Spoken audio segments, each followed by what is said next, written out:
প্রথম কারণ হচ্ছে তাদের প্রতিদিনের কাজের যে ধরন সেটা, কাজের যে পজিশন।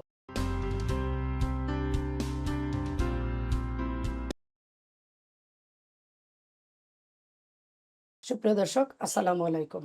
আমি doctor Safia Akter PT, consultant, ASPC manipulation therapy centre.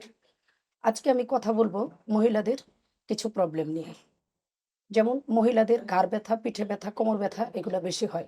এর মধ্যে আমরা জানি পিঠে ব্যথা হয় কম কিন্তু সারে দেরি করে। এই ব্যথাটা খুব যন্ত্রণাদায়ক। এই যে তাদের যে পিঠে এবং ঘাড়ের ব্যথা আহ, বেশি হয় এবং দেরি করে সারে এবং বারবার রিকারেন্ট হয়, এর কিছু কারণ আছে। প্রথম কারণ হচ্ছে তাদের প্রতিদিনের কাজের যে ধরন সেটা, কাজের যে পজিশন। তারা যখন ঘরের কাজকর্ম করেন, তারা সামনে ঝুঁকে কাজ করেন, কাটাকাটি করা, ঘর মোছা, থালাবাটি মাজা, কাপড় ধোয়া, এবং তারা যে রান্না বান্না করেন, যে কুকিংটা করেন, তখন হাত বেশি ইউজ করেন। এই কারণেই তাদের এই ব্যথা বেদনাগুলো হইলে কাজের ধরনের কারণে দেরি করে সারে এবং তারা পজিশন মেনটেন করতে পারে না।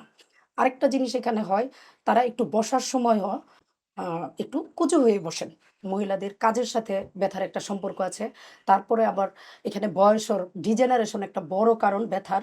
যখন বয়স 40 ক্রস করে, তখন দেখা গেছে যে মহিলাদের পিঠের বা ঘাড়ের যে হাড়গুলা থাকে এটাতে ক্ষয় শুরু হয়, এবং এক্স রেতে আমরা দেখি যে বেশিরভাগ মহিলাদের যে পিঠটা একটু উঁচু হয়ে যায়। এবং আপনারাও দেখবেন অনেকে বলে যে আমার যেটা গ্রামের ভাষায় বলে কান্দা গুজা হয়ে গেছে।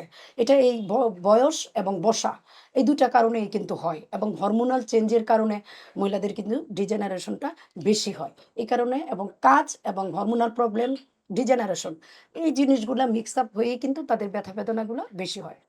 আমাদের যাদের এই ধরনের প্রবলেম, আমরা লং টাইম ওষুধ খাচ্ছি, ওষুধ ছেড়ে দিলে ব্যথা আবার চলে আসতেছে, তাদের কি করতে হবে? ওষুধ খাওয়ার 1 মাস 2 মাস পরে আমাদেরকে একজন ফিজিওথেরাপিস্টের কনসালটেন্সি নিতে হবে, যে ফিজিক্যাল অ্যাসেসমেন্ট করে আপনাকে একটা ট্রিটমেন্ট প্ল্যান দিতে পারে। আপনার প্রবলেম অনুসারে সে আপনাকে এক্সারসাইজ থেরাপি দিলে ইনশাল্লাহ আপনি ভালো হয়ে যাবেন। এবং আমাদের সবাইকে প্রতিদিনের কাজের যে ধরন সেটাকে একটু পরিবর্তন করতে হবে। বসার সময় সোজা হয়ে বসতে হবে, কিছু কাজকর্ম একটু চেয়ার টেবিলে করতে হবে, দাঁড়িয়ে কাটাকাটি করতে হবে।